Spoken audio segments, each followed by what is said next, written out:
Context USA. You're welcome.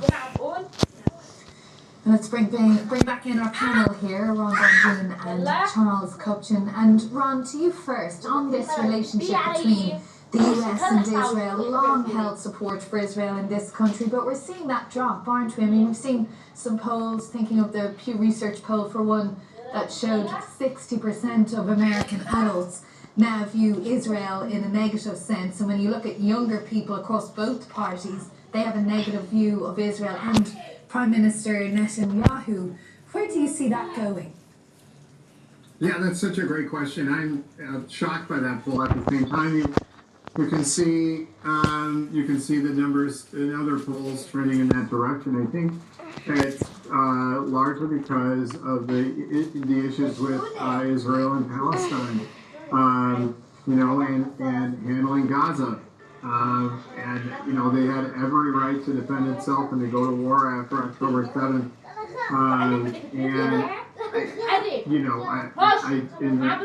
It looks like that some Americans have felt like enough is enough. However, they are not in a situation where they're in a region surrounded by enemies where they always have had the need to defend themselves and always will. However, it is a very difficult situation to have. Right now, Netanyahu is a wartime president, and at some point he'll have to step aside. But we do see a rise in this type of viewpoint against Israel in both parties, both the Democratic and Republican parties.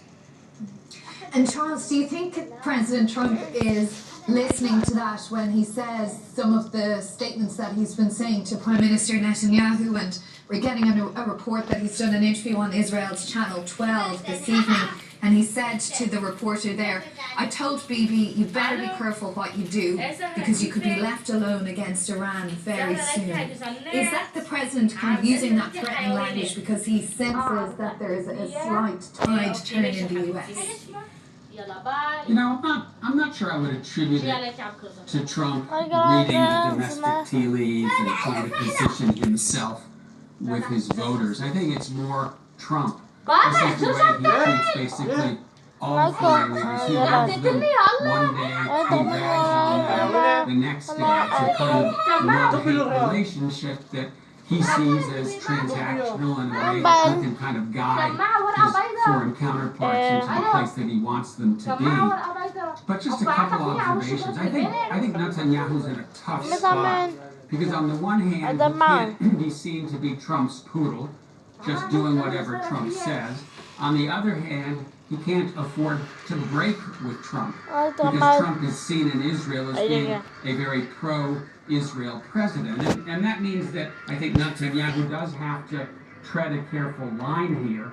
And the second observation, and this would kind of foot stomp what Ron said, I do think we're passing through a bit of an inflection point here in American politics when it comes to support for Israel.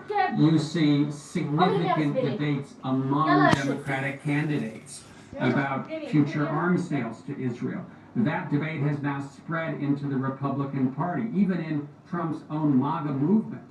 Vicious fights about whether to side with or stand up to Israel. So it does feel like the kind of ready...